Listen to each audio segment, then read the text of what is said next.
Assalamualaikum warahmatullahi wabarakatuh. Perkenalkan, nama saya Rizky Nabila dengan NIM 2522168 dari kelas PTIK 6E. Di sini saya akan memaparkan beberapa materi, ada 4 materi, di mana ini untuk memenuhi tugas UAS saya di mata kuliah jaringan nirkabel dengan dosen pengampu Bapak Rian Amanda. Baik, ada 4 poin materi yang akan saya paparkan pada kali ini. Yang pertama, materinya mengenai tentang antena, yang kedua mengenai internet satelit, yang ketiga mengenai jaringan seluler, dan yang keempat mengenai jaringan ad hoc. Nah, baik, mungkin langsung saja kepada materi yang pertama, itu mengenai antena. Nah, materi yang pertama ini kan mengenai antena. Antena itu sendiri merupakan perangkat penting di dalam komunikasi nirkabel, di mana ini berfungsi untuk memancarkan dan menerima gelombang elektromagnetik. Nah, di dalam konteks teknologi komunikasi modern, antena ini dia menjadi perantara antara sinyal listrik dan perangkat elektronik. Nah, dan perangkat elektronik dan gelombang elektromagnetik yang merambat di udara. Nah, dimana artinya saat ini kita menelpon seseorang, menonton televisi, atau mengakses wifi. Nah, proses transmisi data dari perangkat ke udara dan sebaliknya itu dia terjadi melalui antena. Nah, tanpa keberadaan antena tidak mungkin kita bisa mengakses internet tanpa kabel, ataupun melakukan panggilan jarak jauh, atau bahkan menangkap siaran televisi. Nah, antena ini memiliki berbagai jenis dan mungkin bentuk. Nah, tergantung dari tujuan dan cara penggunaannya. Nah, secara umum antena ini diklasifikasikan berdasarkan arah pancaran sinyalnya. Nah, frekuensi kerja serta desain fisiknya. Nah, salah satu klasifikasi utamanya adalah berdasarkan arah pancaran sinyal, yakni antena omnidireksional dan direksional. Nah, yang pertama itu ada antena omnidireksional, di mana antena omnidireksional ini adalah jenis antena yang memancarkan dan menerima sinyal ke segala arah secara horizontal. Nah, sinyal dari antena ini dia menyebar membentuk pola seperti donat ataupun kuat ke samping, tapi lemah ke atas dan ke bawah. Nah, di mana contoh paling umumnya adalah antena yang pada router wifi rumahan. Nah, dengan sifat menyebarnya, antena ini sangat cocok digunakan di lingkungan yang membutuhkan jangkauan sinyal merata ke berbagai arah.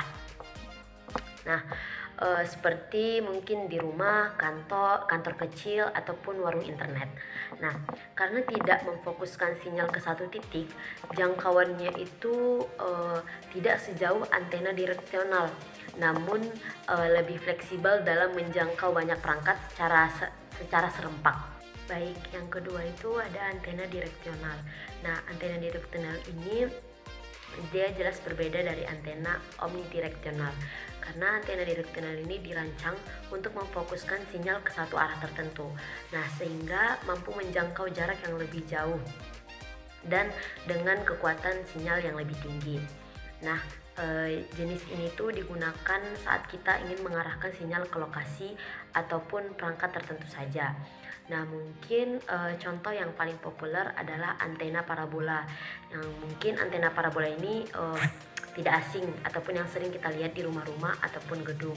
Nah, terutama untuk menerima siaran televisi satelit. Nah, antena parabola ini dia memfokuskan sinyal dari satelit ke titik fokus untuk diterima secara akurat. Nah, contoh lain ini adalah yang terdiri dari elemen-elemen logam sejajar pada sebuah batang. Nah, antena yang banyak digunakan pada televisi analog zaman dahulu. Nah, juga untuk komunikasi radio amatir karena kemampuannya menjangkau jarak menengah hingga jauh dengan arah yang spesifik. Nah, antena panel dan patch. Nah, ada juga antena panel yang merupakan jenis direksional berbentuk datar dan biasanya dipasang di dinding ataupun tiang. Nah, antena ini biasanya digunakan dalam sistem wifi outdoor ataupun point to point wireless link. Nah, kemudian ada antena patch, di mana antena patch ini versi kecil dari antena panel yang banyak dipasang di dalam perangkat seperti smartphone ataupun GPS. Meskipun kecil dan ringkas, antena patch ini mampu bekerja pada frekuensi tinggi. Nah, dia juga dapat disesuaikan untuk berbagai kebutuhan seperti komunikasi satelit mini, pelacakan kendaraan, hingga drone. Nah, selanjutnya ada antena helikal dan spiral. Ini antena helikal dan spiral ini untuk aplikasi khusus, dikenal pula antena helikal. Nah, yaitu antena berbentuk spiral seperti Pegas. Nah, antena ini banyak digunakan di dalam komunikasi satelit portabel ataupun komunikasi darurat karena mampu menangani polaritas sirkular dan bekerja stabil dalam berbagai arah orientasi. Nah, sementara itu antena spiral adalah varian dari helikal dengan bentuk pipih. Nah, di mana biasanya digunakan dalam sistem radar ataupun alat militer yang membutuhkan penerimaan sinyal dengan orientasi acak. Yang selanjutnya itu antena microstrip. Nah, di dalam dunia modern, terutama di perangkat elektronik portabel seperti smartphone, tablet, laptop, dan sistem IoT ataupun Internet of Things. Nah, ini tuh banyak digunakan antena microstrip ini, yaitu antena tipis berbentuk persegi ataupun lingkaran yang dicetak langsung di atas PCB ataupun printed circuit board. Nah, antena ini sangat kompak, ringan, dan hemat tempat meskipun memiliki jangkauan yang terbatas. Namun, karena dapat diproduksi massal dengan biaya rendah dan ukuran kecil, microstrip ini menjadi pilihan utama di perangkat digital modern. Nah, yang selanjutnya itu ada antena fraktal. Nah, antena fraktal ini adalah antena yang terakhir, antena yang fraktal yang merupakan inovasi baru di dalam desain antena. Nah, antena ini menggunakan pola geometris yang berulang ataupun fraktal. Nah, sehingga ini memungkinkan antena bekerja di berbagai frekuensi sekaligus di dalam ukuran fisik yang kecil. Nah, karena fleksibilitasnya, antena fraktal ini mulai digunakan pada perangkat komunikasi generasi baru seperti 5G, perangkat wearable, hingga sistem militer. Nah, di mana desain ini memungkinkan produsen menghemat ruang namun tetap mendapatkan performa maksimal dari antena yang sangat kecil. Nah, di mana penerapan antena dalam kehidupan sehari-hari mungkin contoh aplikasi antena dalam kehidupan nyata sangat beragam. Nah, ketika kita membuka ponsel, nah kita melihat sinyal seluler kita itu penuh. Nah, itu adalah hasil kerja antena internal di ponsel yang menerima sinyal dari menara BTS terdekat. Nah, misalnya ini ketika kita menonton TV satelit seperti Transvision ataupun Indovision, sinyal siaran dari satelit di orbit itu ditangkap oleh antena parabola yang diarahkan ke langit. Nah, saat mengakses internet ini menggunakan WiFi di rumah, router itu mengirimkan sinyal menggunakan antena omnidireksional, di mana agar perangkat kita itu tetap dapat terkoneksi. Nah, di dalam bidang transportasi, kendaraan seperti mobil, kapal laut itu dilengkapi dengan antena GPS, di mana itu untuk navigasi. Nah, di bandara, sistem radar itu menggunakan antena untuk mendeteksi posisi pesawat dan mengatur lalu lintas udara. Bahkan di bidang pertanian modern, drone yang memantau tanaman dari udara itu menggunakan antena untuk berkomunikasi dengan pengendali di darat. Nah, untuk perkembangan teknologi antena ini perkembangan teknologi antena itu terus berjalan seiring kebutuhan manusia untuk selalu terkoneksi. Nah, dengan munculnya jaringan 5G, IoT, dan komunikasi berbasis satelit orbit rendah, desain antena ini akan menjadi semakin penting di dalam penting dan kompleks. Nah, pemahaman mendalam tentang jenis dan fungsi antena ini akan menjadi kunci di dalam pengembangan sistem komunikasi. Nah, di dalam pengembangan sistem komunikasi masa depan yang mungkin lebih cepat, lebih luas, dan lebih efektif. Yang selanjutnya itu materi yang kedua. Materi yang kedua ini mengenai internet satelit. Nah, apa sih internet satelit ini? Internet satelit ini merupakan salah satu teknologi komunikasi nirkabel yang menyediakan akses internet melalui satelit yang mengorbit di luar angkasa. Nah, di mana teknologi ini dirancang untuk mengatasi keterbatasan infrastruktur kabel dan jaringan seluler di daerah-daerah terpencil seperti pegunungan, kepulauan, ataupun wilayah bencana. Nah, tidak seperti jaringan fiber optik ataupun BTS seluler yang membutuhkan infrastruktur fisik di darat.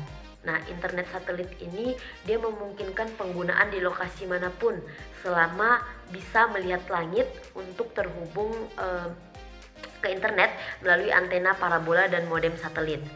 Nah, adapun untuk sejarah dan perkembangan internet satelit ini adalah di mana internet satelit ini adalah hasil evolusi dari teknologi komunikasi satelit yang pertama kali dikembangkan pada era Perang Dingin untuk keperluan militer dan ilmiah.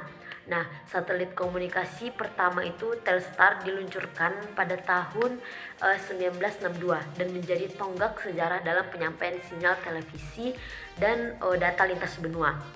Nah, seiring waktu, teknologi ini berkembang menjadi jaringan yang tidak hanya digunakan oleh pemerintah ataupun lembaga besar, tetapi juga untuk keperluan komersial. Nah, termasuk penyediaan akses internet global. Nah, di awal tahun 2000-an, layanan internet satelit ini mulai diperkenalkan ke publik meski dengan kecepatan rendah dan latensi tinggi. Namun dengan masuknya pemain besar seperti SpaceX dengan proyek Starlink dan Amazon dengan Project Kuiper. Nah, layanan ini tuh kini mengalami revolusi besar. Nah, adapun cara kerja internet satelit. Nah, secara teknis internet satelit ini bekerja melalui komunikasi antara 3 komponen utama. Yang pertama, antena parabola milik pengguna di bumi ataupun user terminal, satelit di luar angkasa, dan stasiun bumi ataupun ground station. Nah, milik penyedia layanan internet. Nah, ketika pengguna mengakses situs web ataupun mengirim data permintaan tersebut dikirim dari antena parabola ke satelit orbit. Nah, selanjutnya satelit itu akan meneruskan data tersebut ke stasiun bumi yang terhubung langsung ke jaringan internet global. Nah, jawaban dari server kemudian dikirimkan kembali ke satelit lalu ke antena pengguna.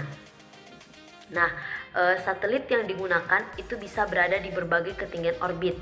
Nah, satelit geostasioner ataupun geo mengorbit pada ketinggian sekitar 35.786 km di atas khatulistiwa dan tetap berada di satu titik relatif terhadap bumi. Nah, keuntungan dari satelit ini adalah jangkauan yang luas satu satelit dalam melayani sepertiga permukaan bumi. Namun, karena jaraknya sangat jauh, terjadi latensi tinggi ataupun delay sekitar 600-700 milidetik yang mengganggu aktivitas seperti video call, gaming online, ataupun transaksi real time.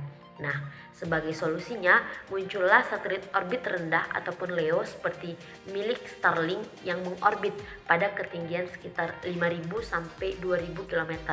Karena jaraknya lebih dekat ke bumi, latensinya jauh lebih rendah, bisa hanya 20 sampai 40 milidetik sebanding dengan jaringan fiber optik. Namun satelit LEO ini memiliki jangkauan sempit sehingga dibutuhkan ribuan satelit untuk menutupi seluruh permukaan bumi. Dan inilah yang membuat konstelasi satelit seperti Starlink menjadi proyek besar yang harus berkembang.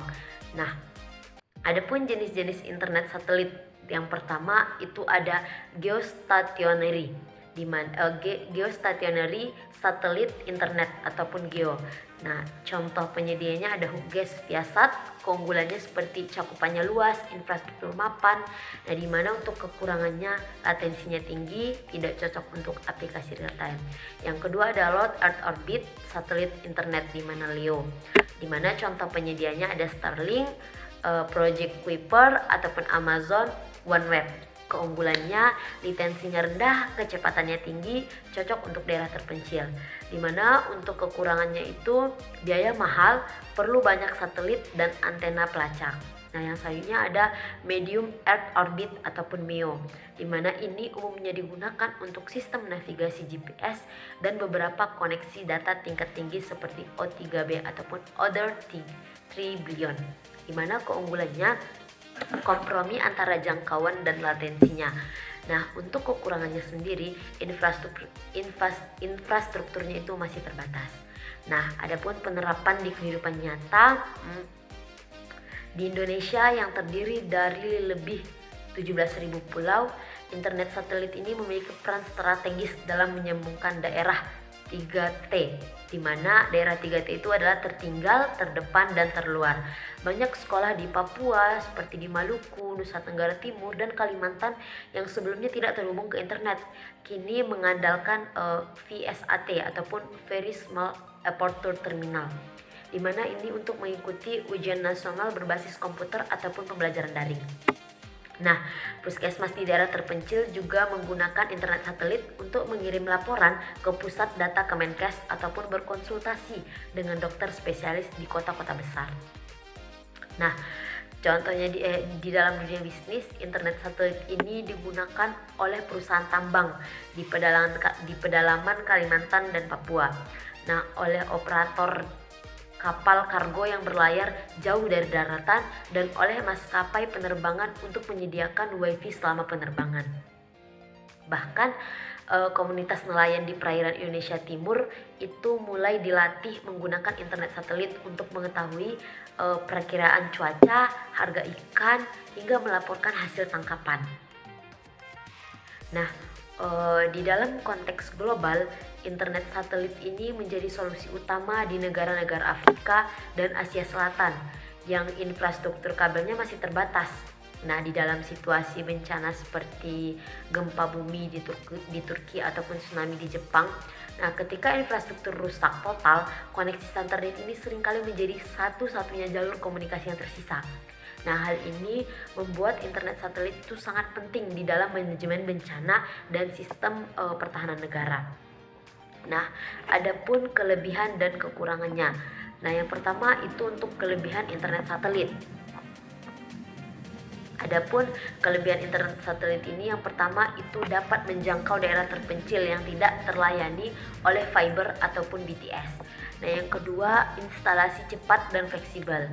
Nah, yang ketiga itu cocok untuk darurat ataupun lokasi yang berpindah-pindah seperti kapal, pesawat, tenda militer. Nah, untuk kekurangannya sendiri, internet satelit ini memiliki kekurangan. Yang pertama itu biaya awalnya mahal, baik itu perangkat maupun langganannya. Yang kedua itu rentan terhadap gangguan cuaca ekstrim seperti hujan lebat ataupun badai. Nah, yang selanjutnya itu latensi tinggi pada satelit geo yang mengganggu aktivitas real time. Yang keempat itu perlu posisi antena yang bebas halangan ataupun dia harus menghadap ke arah langit. Nah, masa depan internet satelit.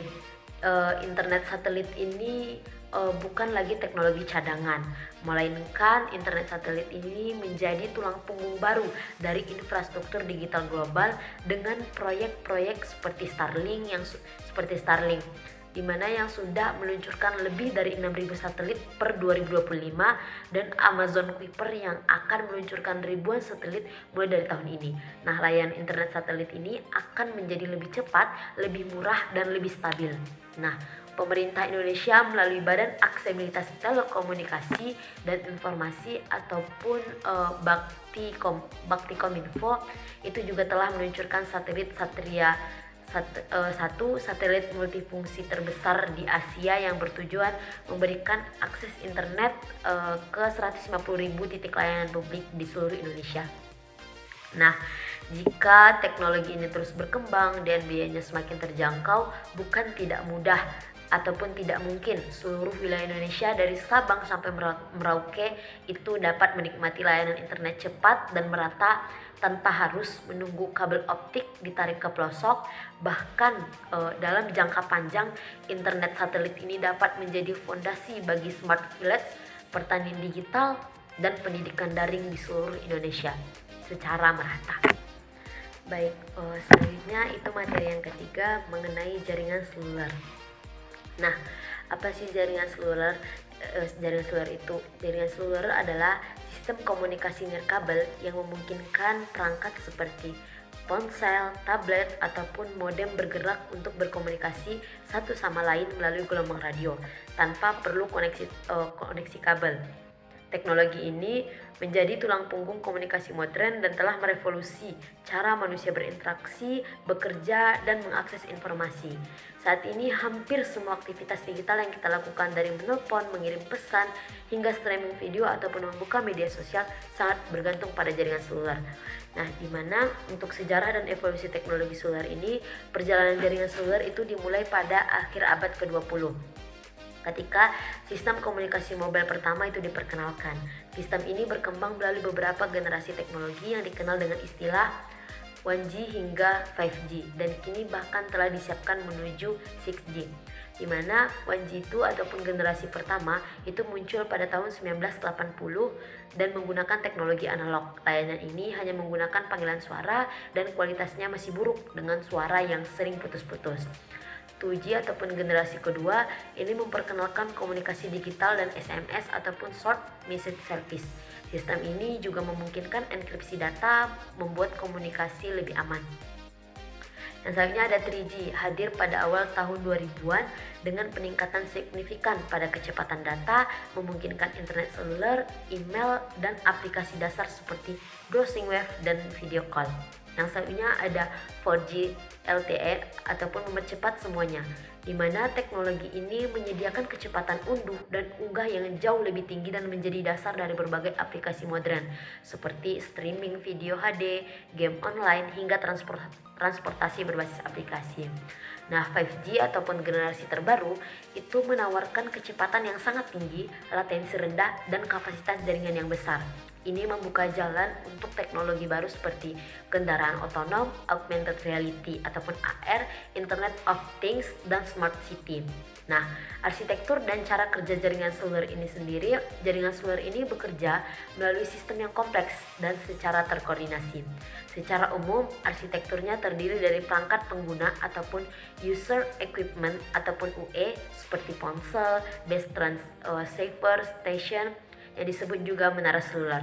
Nah, mobile switching center ini sebagai pengatur lalu lintas komunikasi dan jaringan inti ataupun core network yang menghubungkan ke internet dan layanan lainnya. Nah, ketika seseorang melakukan panggilan ataupun mengakses internet dari ponsel, sinyal radio ini dikirim dari perangkat ke menara BTS terdekat. Nah, dari BTS ataupun sinyal diteruskan ke pusat switching, lalu ke jaringan operator dan akhirnya ke tujuan. Nah, apakah itu nomor lain, server website ataupun aplikasi?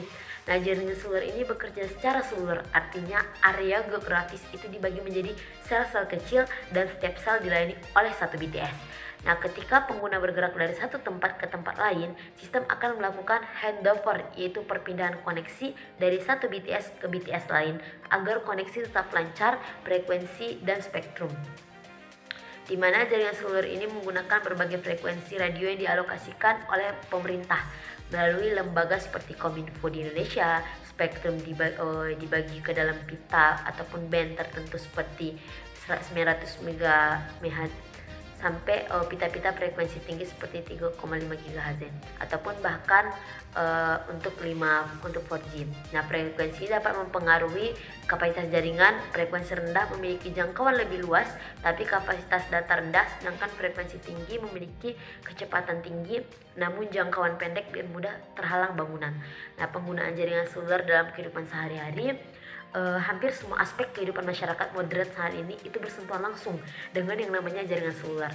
Kita menggunakan jaringan ini biasanya untuk komunikasi, di mana telepon dan video call lewat WhatsApp ataupun Zoom ataupun Google Meet yang mungkin tidak asing untuk digunakan pada zaman sekarang. Yang kedua itu untuk transportasi seperti aplikasi seperti Gojek, Grab, Google Maps, dan Waze bergantung pada jaringan seluler untuk navigasi dan pemesanan. Nah, untuk pembayaran digital ada seperti e-wallet, seperti OVO, GoPay, dan Dana memerlukan koneksi seluler untuk bertransaksi. Nah, di dalam pendidikan dan kerja jarak jauh saat pandemi COVID-19 kemarin, pembelajaran daring dan work from home itu menjadi sangat bergantung pada internet seluler. Nah, untuk hiburan mungkin untuk streaming video di YouTube, TikTok, Netflix ataupun musik Spotify. Nah, untuk kesehatan mungkin kesehatan digital ataupun health seperti telemedicine, konsultasi dokter online, dan pemantauan pasien di rumah sakit menggunakan koneksi seluler. Bahkan di daerah-daerah terpencil di Indonesia, jaringan seluler ini menjadi satu-satunya cara untuk mengakses layanan digital karena belum adanya jaringan kabel ataupun fiber optik. Nah, di mana tantangan jaringan seluler ini, meski manfaatnya itu besar, jaringan seluler ini juga menghadapi berbagai tantangan, di mana salah satu tantangan utamanya adalah keterbatasan cakupan di daerah terpencil. Nah, mendirikan BTS itu membutuhkan biaya besar dan infrastruktur pendukung seperti listrik dan akses jalan yang sulit dipenuhi di daerah pedalaman ataupun bahkan pegunungan. Nah, masalah ini adalah kemacetan jaringan ataupun network congestion, di mana terutama di kota besar dengan populasi padat yang menyebabkan kecepatan menurun pada jam-jam sibuk. Nah, selain itu, masalah keamanan cyber juga menjadi perhatian serius. Jaringan seluler ini bisa menjadi sasaran serangan seperti penyadapan, pencurian data, ataupun penyalahgunaan identitas. Nah, untuk mengatasi hal ini, operator itu harus menerapkan sistem enkripsi dan keamanan jaringan tingkat lanjut. Nah, ada juga masalah terkait kesetaraan digital. Meskipun kota-kota besar itu menikmati layanan 4G ataupun 5G, masih banyak masyarakat di pelosok yang hanya bisa mengakses 2G ataupun tidak melayani sama sekali. Nah, pemerintah dan operator telekomunikasi terus berupaya memperluas jangkauan layanan demi mewujudkan inklusi digital yang merata. Nah, masa depan jaringan seluler jaringan seluler ke depan itu tidak hanya akan menjadi media komunikasi, tapi juga infrastruktur dasar bagi ekosistem digital masa depan. Nah, dengan hadirnya 5G, jaringan akan mampu mendukung konektivitas jutaan perangkat dalam skala kota. Nah, mobil otonom yang berkomunikasi secara real time, smart city yang berinteraksi, hingga pengendalian robot industri dari jarak jauh. Nah, di Indonesia, operator seperti Telkomsel, Indosat, dan XL sudah mulai menggelar jaringan 5G di kota-kota besar. Meskipun penggunaannya masih terbatas, ke depannya akan semakin luas seiring pertumbuhan perangkat yang mendukung dan pembangunan infrastruktur 5G. Bahkan pemerintah mulai merancang peta jalan 6G yang diperkirakan akan meluncur sekitar tahun 2030 dan menjanjikan kecepatan hingga ratusan gigabyte per detik dengan kecerdasan buatan terintegrasi. Nah, dengan semua potensi ini, jaringan seluler bukan hanya alat komunikasi, tetapi menjadi tulang punggung transformasi digital, ekonomi berbasis data, dan pembangunan bangsa. Oleh karena itu, penting bagi kita, bagi generasi muda untuk memahami prinsip dasar jaringan seluler, sejarahnya, cara kerjanya, serta implikasi sosial dan teknologinya di masa kini dan masa mendatang. Baik, yang selanjutnya itu yang keempat, mengenai materi jaringan ad hoc. Nah, apa sih jaringan ad hoc itu? Nah, jaringan ad hoc itu adalah jaringan komputer nirkabel yang bersifat desentralisasi, artinya tidak bergantung pada infrastruktur seperti router ataupun server pusat. Nah, setiap perangkat ataupun disebut node berperan sebagai pengirim, penerima, sekaligus pengantara data, sehingga jaringan ini sangat fleksibel dan dapat dibentuk secara spontan kapan saja, hanya dengan dua ataupun lebih perangkat yang saling terhubung. Nah, karena sifatnya sementara dan tidak memerlukan infrastruktur tetap, jaringan ad hoc ini banyak digunakan dalam situasi darurat, seperti komunikasi militer ataupun lingkungan tanpa akses internet. Nah, ciri khas jaringan ini meliputi kemampuannya beroperasi tanpa infrastruktur, bersifat dinamis karena node dapat masuk dan keluar sewaktu-waktu, serta menggunakan sistem komunikasi multi-op, yaitu data dikirim melalui beberapa node. Untuk mengatur pengiriman data digunakan protokol routing khusus seperti AODP ataupun OLS. Beberapa jenis jaringan antara lain MANET ataupun untuk perangkat bergerak, 2 VANET antara kendaraan, USN ataupun sensor lingkungan, SPAN ataupun dan jaringan pemulihan bencana ataupun disaster recovery.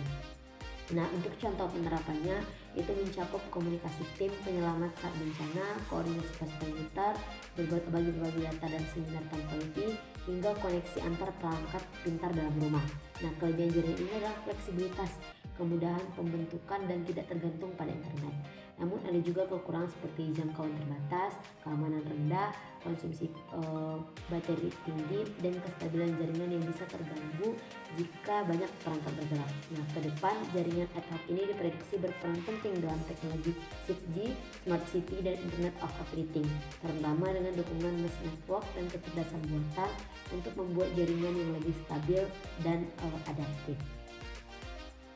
Mungkin itu saja untuk penjelasan materi saya. Kurang dan lebihnya saya mohon maaf. Assalamualaikum warahmatullahi wabarakatuh.